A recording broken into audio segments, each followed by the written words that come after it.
Strawberry, obviously. Oh, honestly, gonna have to go with burpees on that one. Winter, for sure. Give me the sweaters. Give me the toques. I live in Canada. Couldn't live here and not love it. I love the snow. I love the rain. I love the dark.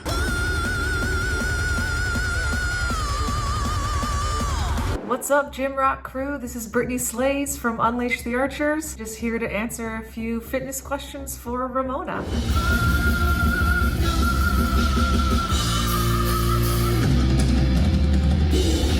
When I was a kid, I honestly wasn't really into sports. My family, that wasn't a thing that we did. My brother played football when he was younger, and I was actually a cheerleader for his team, but he was kind of like the tall, skinny kid, and it wasn't exactly his sport. So he stopped playing, and I stopped cheerleading when I was like 8 or 9. But when I was in elementary school, the girls from the high school rugby team came to our school and said, "Hey, does anybody want to learn how to play rugby? We just kind of want to get you guys into it so that you'll be ready when you come to high school in grade 8 so that you can join the team right away and play." And I thought that was awesome, and I started playing rugby in 6th grade. I loved it. That kind of made me realize, like, what have I been missing out on here? I was a swimmer. I was in swimming for a long time, but I never really took it seriously or anything. It was just kind of, you took lessons and then you went into the local swim club. It was just kind of what everybody did. I wasn't like a super competitive sports person, but then in 7th grade, I was kind of like, well, if I love rugby so much, maybe I love all sports. So I just basically tried out for any and every team I could, and I played basketball, volleyball, and rugby that year, and soccer, but I didn't continue with soccer because it wasn't really my thing. Tried baseball as well. I guess it's softball for girls, sorry. I mean, I really liked it, but I thought it was boring. I was kind of bored all the time. So when I got to high school, I continued to play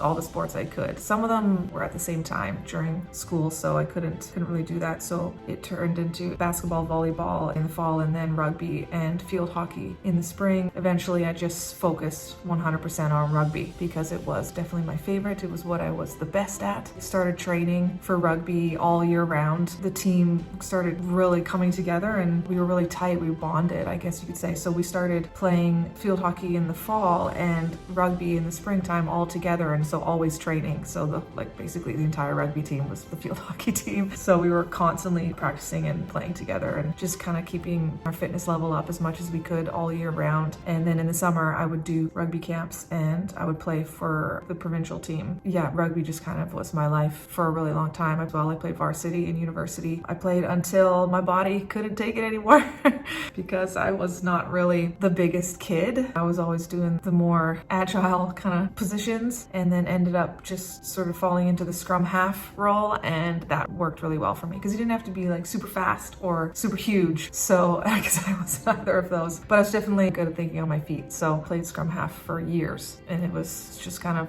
the most important thing to me in life for a really long time. But have a lot of issues now with my knees and shoulders. That's what I get. Striking for the odds, blackened from the start. Growing up, food in our house was never anything special. Both my parents worked a lot, so it was kind of get home from school and take care of yourself. Once my parents would get home around like 6 or 7, we'd have dinner. We were a meat and potatoes kind of family. Probably why I'm so not passionate about food. If I could just live off of smoothies that came out of a machine that had everything I needed, I absolutely would. Tasty food is nice. It's not something that I'm super passionate about. Food was always just kind of shovel it in to have the calories that you need to get through the day. And even then, I sucked at that during school. I would never ever remember to bring my lunch or anything, and I'd honestly like subsist off of French fries all day or chips. It was not good. But I was constantly working out because of rugby and sports and stuff, so I don't know how I did it, honestly. I mean, God, being a teenager, man, it's just the energy's never ending. Body dysmorphia and eating disorders was never really an issue for me. I was aware. I was always kind of like, I hate this part of me, but I never was like, okay, I need to do something about it because it was always just kind of easy for me because I was playing sports all the time. Once I stopped playing rugby though, and like I was playing at a pretty high level, so you had to be fit. I wasn't really super buff, but I was like strong. So when I stopped playing, yeah, all that muscle just went to absolute garbage. So then I was like, oh, I am overweight. I am a chubby kid. And that's when I had to take it upon myself to take care of my own body, which was near the end of university when I was kind of just living on my own for a few years there. It was definitely a turning point when I was like, oh yeah, I don't play rugby like for 3 hours every day. Oh, I should probably do something. So that was when I got into yoga and running a little bit. Not so much then, but it was definitely yoga because it was kind of this more zen, chill out thing. That was really who I was at the time. I don't know if you know this, but beer and rugby are like, you know, peas and carrots. So I was a pretty big drinker and I smoked pot, a lot of it, like a lot. I didn't know who I was without it. I started dating Scott, who did not smoke pot at all, and he just didn't do it. So I stopped doing it. You know, I'm not gonna just like go out and smoke a joint by myself when I could be hanging out with this amazing person. Yeah, I just kind of stopped cold turkey and never looked back. But alcohol was definitely a big part of life when it came to being a rugby player, and I could drink a lot. Almost got to the point where I was like drinking 24 beers to myself and still sober. I was just at this crazy level of fitness then, and it was a lot of beer. So when I stopped playing rugby, you can't drink like that anymore. That's where all the weight came from. So then I had to stop doing that as well, and really just kind of took everything back. Stopped boozing, and I just became like a total lightweight, which is hilarious and awesome because you can go to a party with like 4 drinks, like a little 4-pack, and you're good to go. That was awesome. I love those days. I was like, what am I doing showing up with this 16 case to myself? And I mean, like university, right? It's all about drinking. I think Thursday through Sunday night is like different. Like, what are we doing tonight? And like school takes up like maybe 20% of your time. It's just a lot of drugs and alcohol. But yeah, I kind of just stopped doing both when I got to like my late 20s because my body just couldn't take it anymore. So I found yoga and did that a lot. I was very religious about it and lost like so much weight and was even more fit than I ever before, because when you play rugby, it's all about strength, like building muscle. So I was heavy, but it was all muscle. So when I wasn't doing strength training and it was literally just kind of slimming down and getting super fit and super agile and just like leaning out my muscles, I'd never been that low of a weight in my whole life. And it didn't last like super long because I was like, okay, this is intense. I don't know. I guess kind of always been okay with being like not the tiniest person. I've never really had to like think about it or analyze it before. Being in the metal world as a woman so long ago, back in those days, you took a lot of shit from people. So it was kind of like, don't be like super overweight or you're gonna get absolutely grilled on the internet for sure. But also, who cares what other people think, and screw their opinions anyway. So I'm not gonna like starve myself because you think that girls that front metal bands should be hot. Like, fuck off. No, I don't have time for that shit. So yeah, I keep drinking to a minimum. I don't smoke, I don't do drugs anymore, and I just do yoga and run. Now, for the stage, that's where the running really came in, because you gotta have that cardio, right? You gotta have a diaphragm of steel in order to do what we do. So that's really when I started. And I like the treadmill, to be honest. I've kind of done the run around, jog around town thing before, and it really just doesn't work for me because I think too much and I can't like pay attention to what's going on around me. I'd probably get hit by a car or trip and fall on my face or something horrible like that. I'm just so in my head. So the treadmill works really well for me because I basically just stare at a spot on the wall and thinking of like new stories for concept albums or like music videos or just ideas for stage clothes or, you know, just whatever going on in my head at the time. I get to live up here, which is really nice for a little while and just have some time to myself. And I try to, whatever the set length is, that's how long I run for. So if we're about to go out on tour and it's a direct support slot and we got 45 minutes, then I gotta be able to run for 45 minutes. If it's only a little 30-minute opener, then I run for 30 minutes and then I just do strength training the rest of the time. And so I don't have like super flabby arms when I'm up there with the microphones, right? Nothing super serious. I'm not like in there like curling 150 pounds or anything like that. Yes, focus definitely on yoga, running on the treadmill, and a little bit of strength training, body weight, resistance bands, that kind of thing. Well, it's kind of like all bets are off once I get on the road. I do all the work before I get super fit and I get my voice and my body up to perfect shape, because when I hit the road, you work so hard on stage. I absolutely bust my balls on stage every night, and I am drenched in sweat. My legs are hurting from doing the power stance, and breathing it's a workout in itself to be able to make sure that you can hit those notes with conviction and you're holding all the phrasing and everything and not having to breathe in the middle of phrases. Every night is a workout. I don't work out any other way than that when we're on tour, because if I tried, I think I would just kind of ruin myself or probably do some damage, because I just put it all 100% on the stage every night. I don't eat like crazy because it's really hard to ingest a lot of calories before you hit the stage. It's like 3 hours, maybe 2 if you're really pushing it, like after I eat, before I go on stage. And then afterwards, I'll just kind of do like a super sugar dump. That's why I love Sour Patch Kids so much, because I'll just come off stage and like stick my hand in the bag and a handful of Sour Patch Kids to get my sugar levels back up there, and then I'm good to go. Maybe have like 1 beer after to wind down a little bit, but most of the time not. During the day, it's something good to get you going in the morning time, and whatever you can cram in your face at lunch. We've gotten really good about making time to go out together as a band before the show and do something, eat together. I think it's important to hang out together, and we're all really good friends and enjoy each other's company, so we always try and get that together before the madness of warming up and all that has to happen. Yes, I have a pre-show routine. It gets my head in the game. I do my makeup and then warm up, put my stage outfit on, and then I'll kind of try and zen out in the corner a little bit, just do like sun salutations, not even, like a little bit of mountain pose basically. And that's like right before we go on, just to calm my heart down a little bit. Oftentimes during changeover is when we'll realize if something's off. The stress of like trying to fix an issue with our in-ear monitors or stuff like that really is bad for the vocal folds. So I will often kind of be like, okay, I'm gonna go by myself in this corner here and just breathe and get my heart rate down, and then that kind of chills my body out and gets rid of all those cortisol, and then I'm ready to hit the stage, chilled but ready to rock.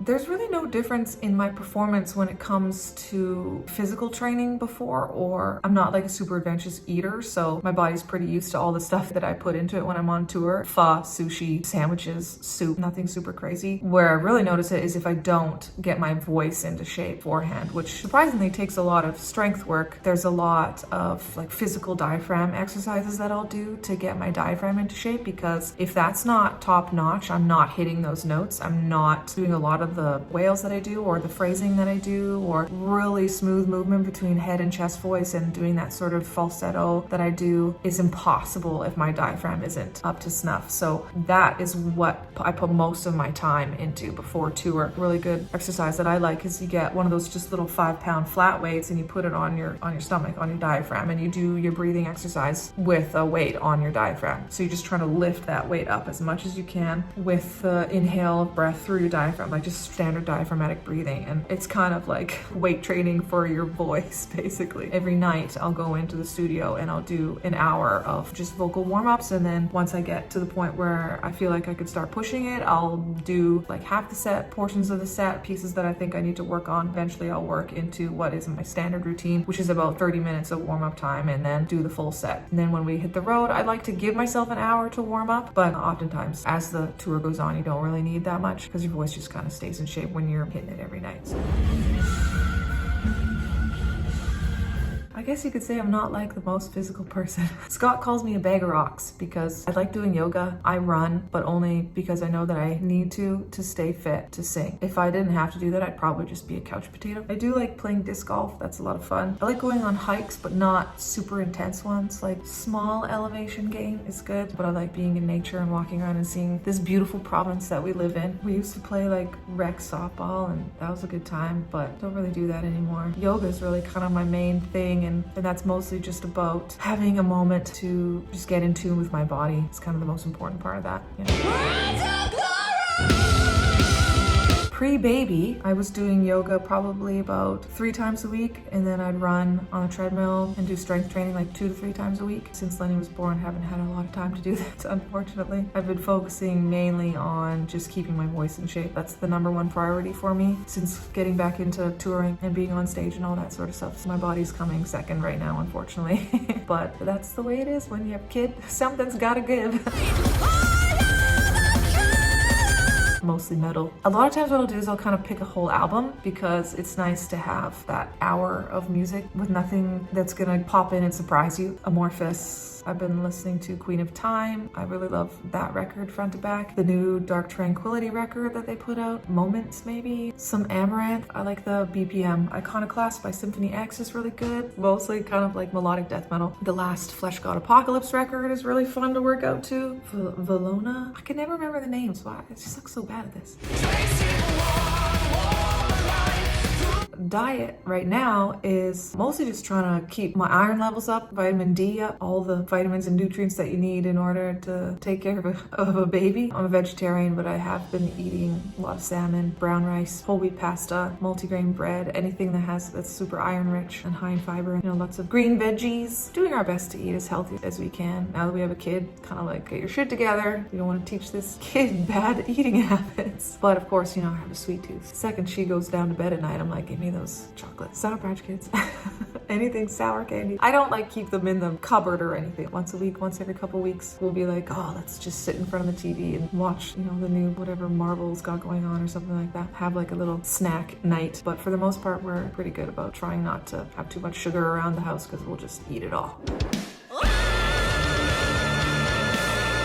Pressure and stress, they're kind of something that mostly we seem to put on ourselves. I just try not to do that. The fact that we're working on a new album right now means that there is a lot of deadlines and things that need to get done. So that is just constantly weighing on my mind. And really it's just about trying to get one thing done every day. Just juggle as much as you can. The boys have been helping a lot really on this last record. They've pitched in and taken on a lot of roles as well, knowing that we have a kid and that I can't really do everything all by myself anymore. And so that's been really helpful. I think it's just kind of about keeping a tidy inbox. Emails can pile up, so just make sure to get something done every day. Even if it's the smallest thing, it helps to move you closer to your goal, because the tiniest thing getting done is a little box that you get to check off. I keep a running tally in my head, and sometimes if it gets to the point where it's like really crushing down on me, I will get a sheet of printer paper and I will write in like big Sharpie like the things that need to be done, and I'll just kind of keep that in my little workspace and work at crossing those off because it's so satisfying. That's kind of like I'm at the end of my rope and I got so much to do that I can't even keep track of it mentally anymore. Things are bad when one of those comes out.